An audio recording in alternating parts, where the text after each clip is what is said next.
Ted Babb and I were married April 11th, 1954, at the First Christian Church in San Angelo, Texas. Dr. Nemo Golson was the minister, and he had baptized me the year before that, and he was the one who officiated. It was a small wedding because it was hurried, but D.L. Babb, Ted's oldest brother, stood up as his best man, and my sister, Gladys Seeley, stood with me as my matron of honor. My dad walked me down the aisle. I was wearing a pink suit that had heart-shaped buttons, and I carried a white Bible with a corsage on it that later became off and went on to my dress for going away. Ted was wearing a light blue suit and a special tie that I still have today.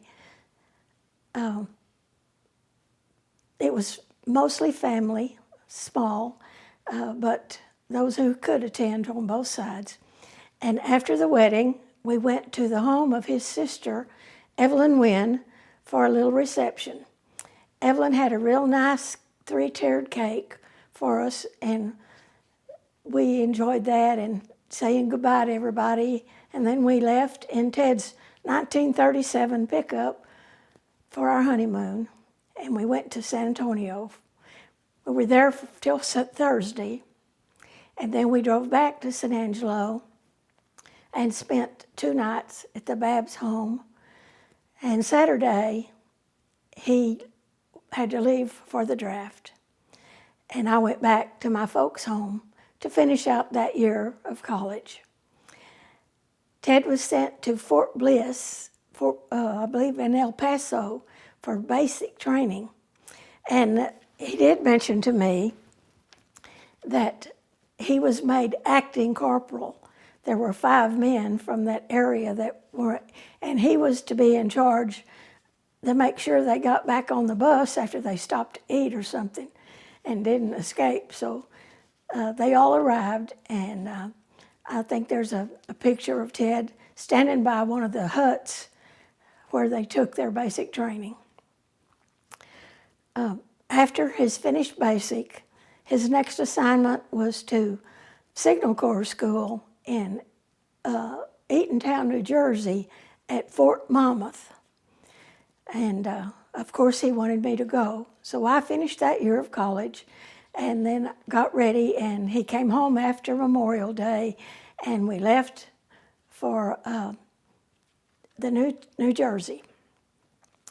When we arrived, we stayed about a week in a rented room that had privileges to the kitchen and refrigerator while we were looking for an apartment.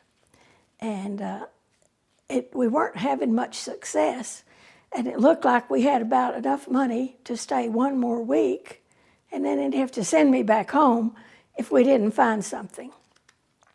There's a little delicatessen nearby where I was stopping and buy lunch meat for us to eat and stuff.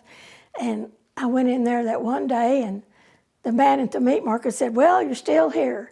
I said, "Yes, I've not had any luck finding an apartment. I guess I'm going to have to go back to Texas." And he said, "Are you really looking for a place?" I said, "Yes, I've been looking all week while he's been at the base." He said, "Well, I happen to know a friend of mine that told me that her rent house just came available." Well, it's a little apartment, he said, downtown Eatontown, up above the barber shop. And I'll call her if it's still available. You want to look at it? I said, "That would be great." So he called, and sure enough, it belonged to the sheriff and his wife. And she met me there and showed it to me, and she said, "Well, honey, we had been planning on redoing it because it's kind of messy and hadn't been cleaned up since the last one's moved out. We were getting $130 a month rent, and I was going to go up to $150. But if you want to clean it and all and do all that, I'll let you have it for the $130. And I said, "I'll take it." Well, that's our first place that we lived officially after we married. And it was neat. It had large bedroom, a living room, a kitchen, and then it had a little spare second bedroom with just like one bunk bed type thing in it.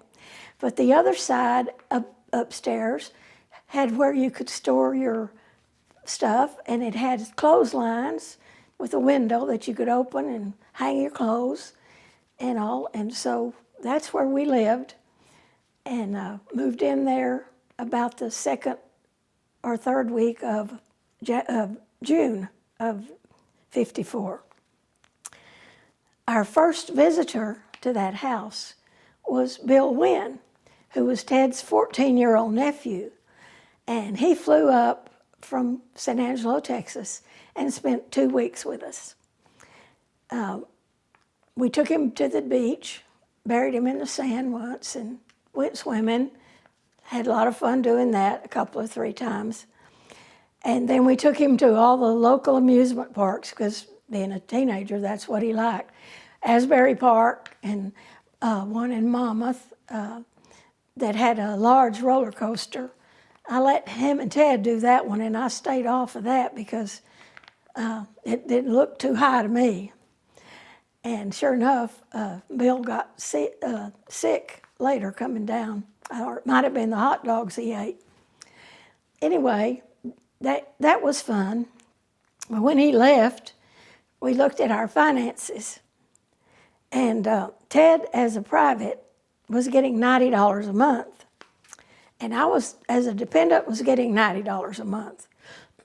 So together, we had $180 and $130 rent out of that, which only left us $50 for the whole month to eat or whatever else. And so we knew that I needed to get a job. One of the men told him that his wife worked at Watson Lab, which was affiliated with Fort Monmouth.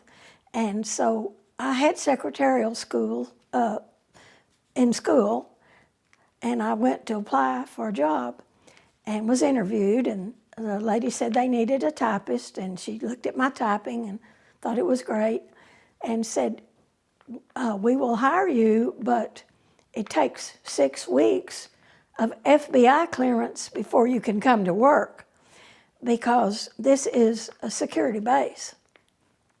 So she said, we'll let you know when we hear. So in the meantime, I went to the local places in Eatontown and didn't find anything, but about 15 miles up the road from Eatontown towards New York City was a little town called Red Bank, New Jersey. So I caught the bus up there. I think it cost 15 cents to ride the bus, and looked around, and I applied at Newberry's, which was like a Woolworth's kind of. It had long, different aisles of all kinds of stuff for sale. And the man that interviewed me was excited when I told him I had experience working at Nelson's, which was a ladies' department store, because he needed someone on the lingerie counter. And so I took that job, and that helped us support our income while we were waiting to hear from Watson Lab. Interesting thing happened about that, because when I wrote back to Texas and told them where I was working, and I mentioned that the different things that they had there, Bill Wynn caught up to that. Hey, I'll send you some horny toads for the pet section. And he did. And one day there was a knock on the door, and it was a lady from the post office, and she said, you've got to come quick. There's some kind of animals loose in the post office. Well, when Ted got there, it was the box that Bill Wynn had sent, and it said harmless creatures. Well, they had to see what they were and opened it, and the horny toads were loose in the post office. And they were scared to death because they thought they looked like baby reptiles of some kind. like maybe a dinosaur. So Ted caught him, and he showed him how you could turn it over and rub its stomach and put it to sleep and all this different stuff. And then he came home, and I took them to Newberry's, and they made a whole display on the end of their pet counter, Texas horned toads, and had sand and little cactus and different stuff in it. And the man was so excited that did the pet thing that he would catch flies, put it in there for them, and it was kind of funny. I worked there until I did get word that I would be starting at Watson Lab. And so I was going to give notice about my job that I would be leaving in about 2 weeks. But before that, we got a call from Ted's sister, Evelyn, and she said, next weekend is the big rodeo in New York City, and guess who's roping? And Ted said, must be Dooley Dan. He was talking about their cousin, Dan Taylor, who was called Dooley Dan because he's from Dual, Texas, which was a little tiny place between Brady and San Angelo. And Dan had grown up there on a ranch and was a calf roper. In fact, when he was 17, he won a roping for San Angelo and county and all, and he went to Madison Square Garden and up there in a small Model T Ford and came home in a brand new Ford that he had won as the champion of the roping. So he was well known as a roper and was always in demand from all the people who put on rodeos. And Evelyn said, he's going to be roping there, and incidentally, the home builders are having a national convention, and Lloyd and I are coming to New York City for that. Why don't y'all catch the bus and come up, and we'll all have dinner together? So that was an outing that we had. That was probably about the end of October. And when we got there, we were to meet at the hotel where they were staying. And we did, and went up to Dan and Bervadon's room.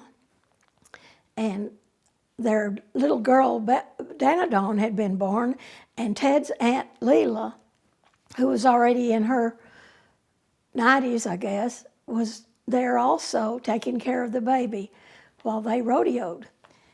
And coming down on the elevator, the elevator stopped, and at that one door opened, and guess who came on the elevator with us? Dale Evans and Roy Rogers. So Dan Taylor said, Ted, I want you to meet Roy Rogers. This is my cousin, Ted Babb from Texas. And they shook hands and then introduced us to Dale Evans also. And they were the headliners of the rodeo. And then they went on to Madison Square Garden, and we went to eat. And the funny thing about that was Dan, with his West Texas accent, when the waiter came and asked for if we had do what we wanted, he'd been looking at the menu. He said, I'll have them spare ribs.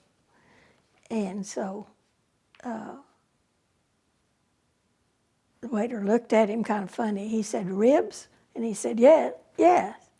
So we ordered, and when he brought the food, he swept it in front of Dan, and he said, these are the rarest ribs we have. And they were bloody.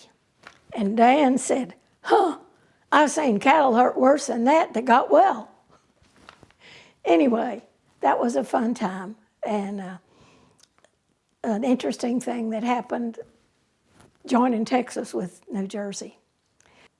Another funny story that happened while we were in New Jersey was, we got our mail that way, but there wasn't any place to put the packages. So one day, the guy in the barber shop down below was beating on the pipe. And Ted said, I wonder what's wrong. And he went down to see. He said, there's something going on with the plumbing or something. There's noise. He said, no, that's me. He said, y'all got a package, but they couldn't deliver it because the mailbox wasn't big enough. So they left it with me and said to give it to you. So anytime you get a package, if they give it to me, I'll just knock on the pipe. And Ted came back with the package laughing, and he said, you know that song, knock 3 times on the ceiling if you want me, you know. And anyway, we opened the package, and it was a special package from San Angelo, from Mother, because you could not get pinto beans in New Jersey at that time. And I had mentioned we liked some beans, but we couldn't find them anywhere.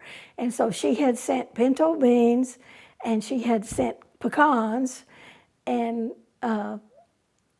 that was neat.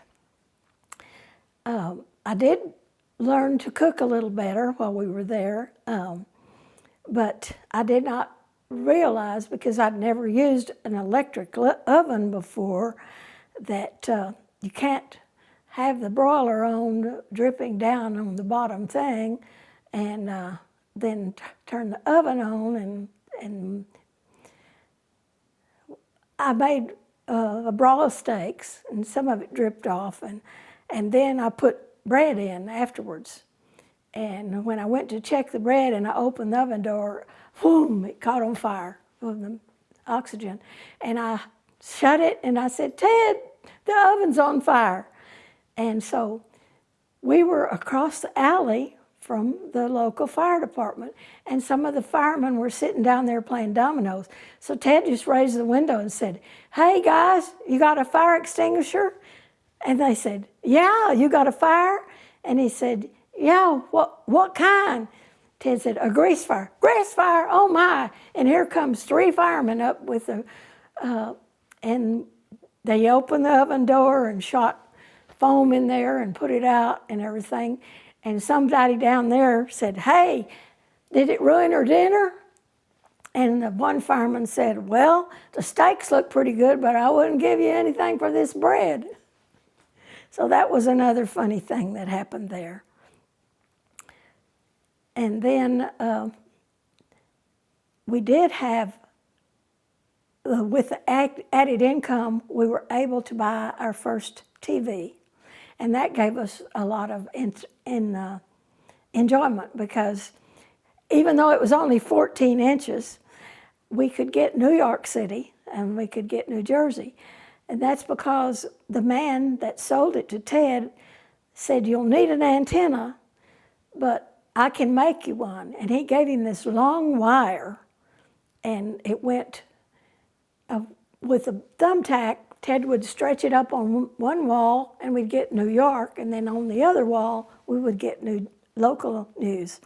And that was mostly our entertainment besides working. And except we did walk down to church about a half a block and go to church on Sunday mornings, unless he had the duty, which first 10 men fall out. Babb was often one of those that had to stay and have special duty. About a week after that, I was at work, and I had just told the manager that I would be leaving in another week.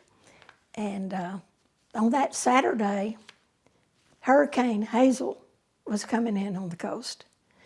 And when I went to work, here comes the manager, and he says, all right, here's flashlights.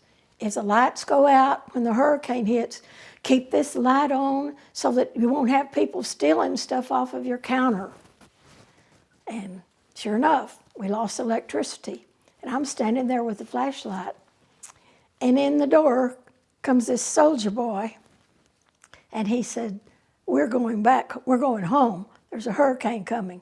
I said, well, I know I'm supposed to stand here with the flashlight in case somebody says, look, Virginia, we're going home. And about that time, the manager came up and he said, sir, I'm taking her home. And he said, well, we need her to stay here. We might have people trying to steal. He said, do you hear me? The hurricane's coming. I'm taking my wife home.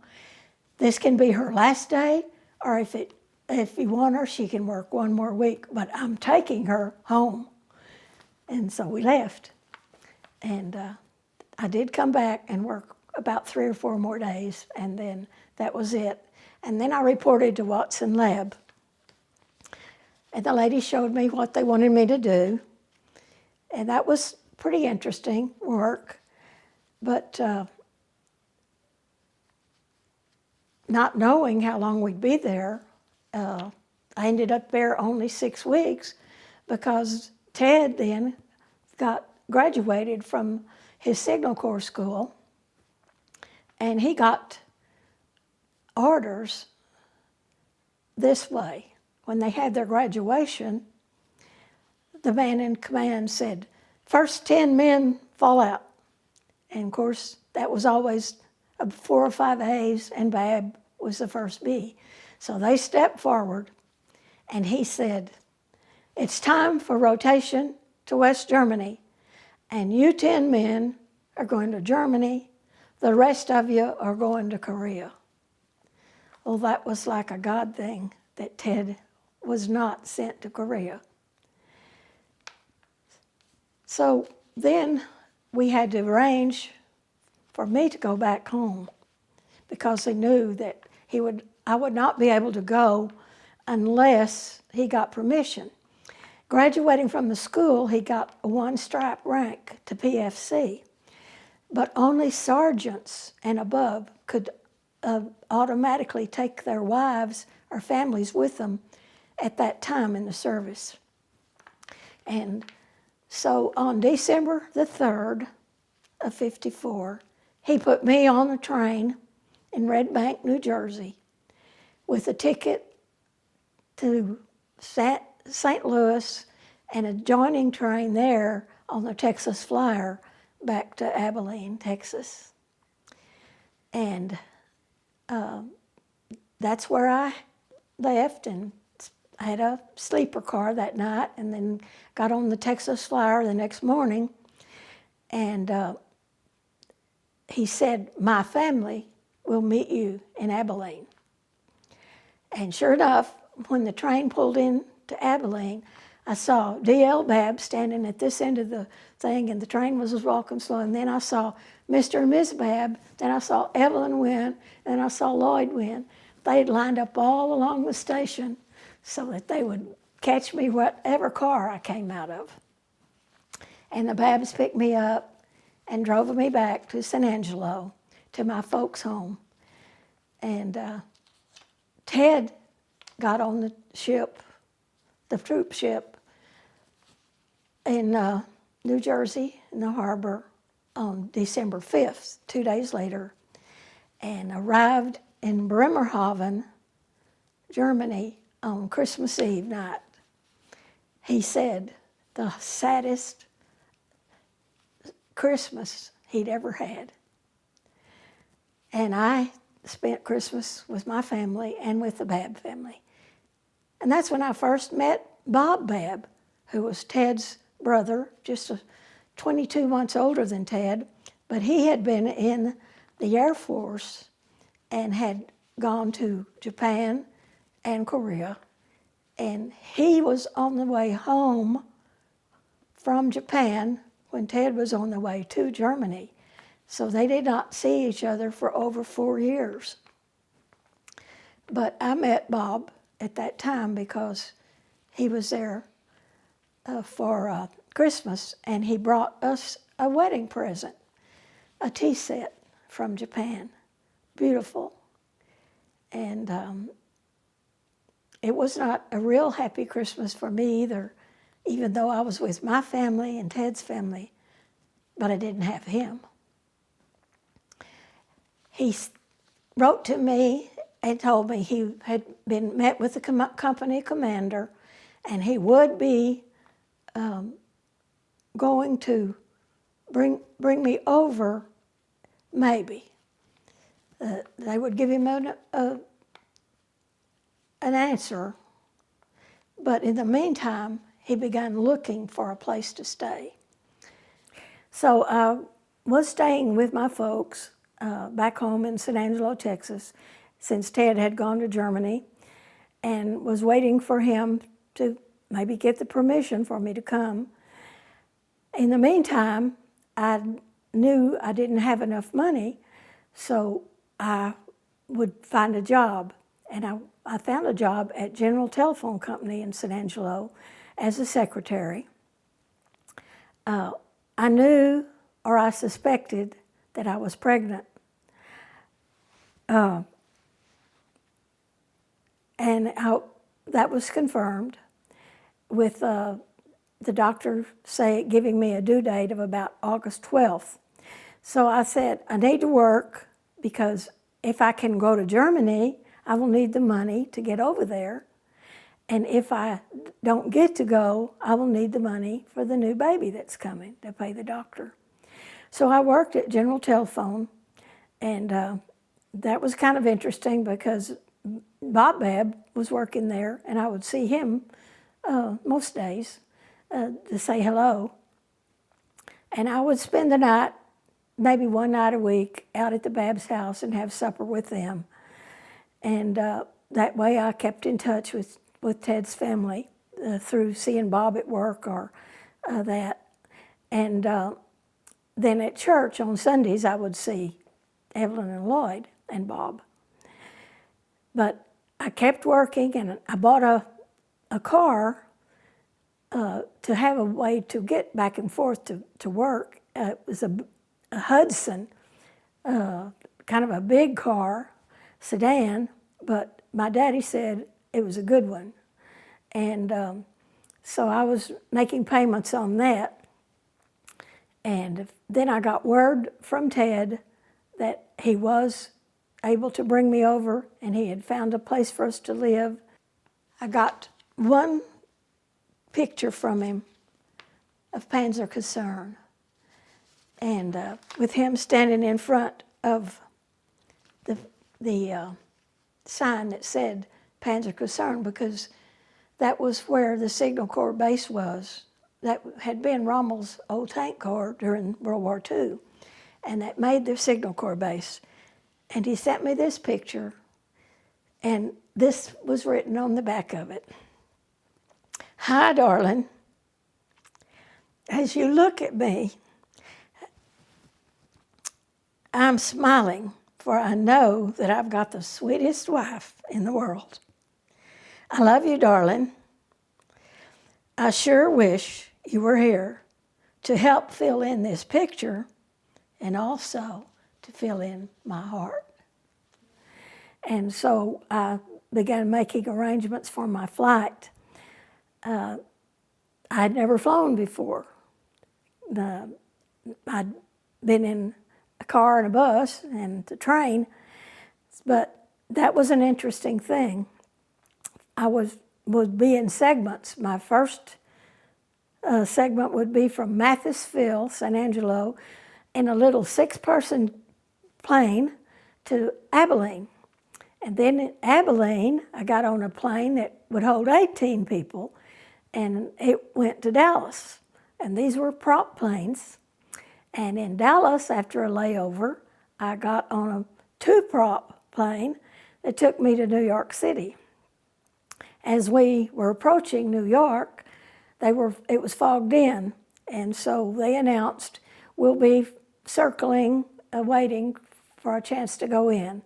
And we did this for 45 minutes to an hour, and the pilot came on and he said, it doesn't look like the fog's going to lift, and we will be needing to refuel, so we're going to land in Philadelphia, and we will put all of you on the train to New York City to complete your...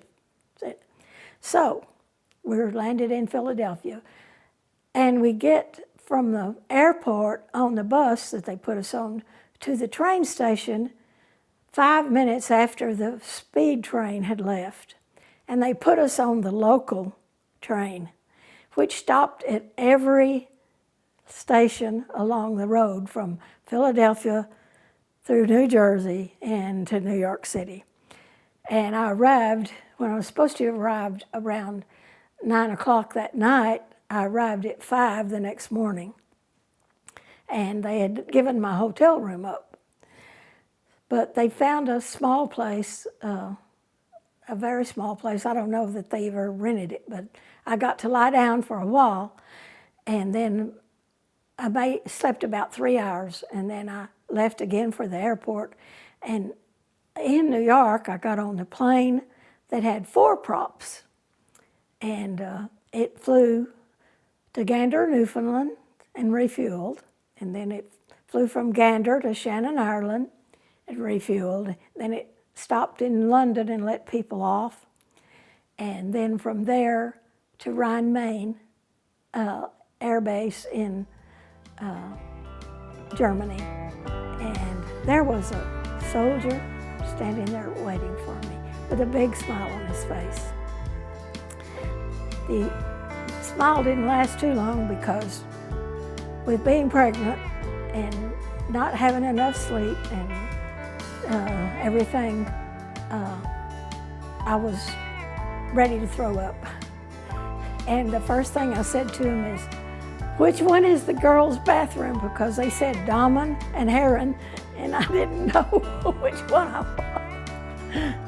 But I learned that Herren was for the men and Damen was for the women. But anyway, I was so glad to see him, and he was glad to see me. And I'll tell you more later about our experiences in Germany.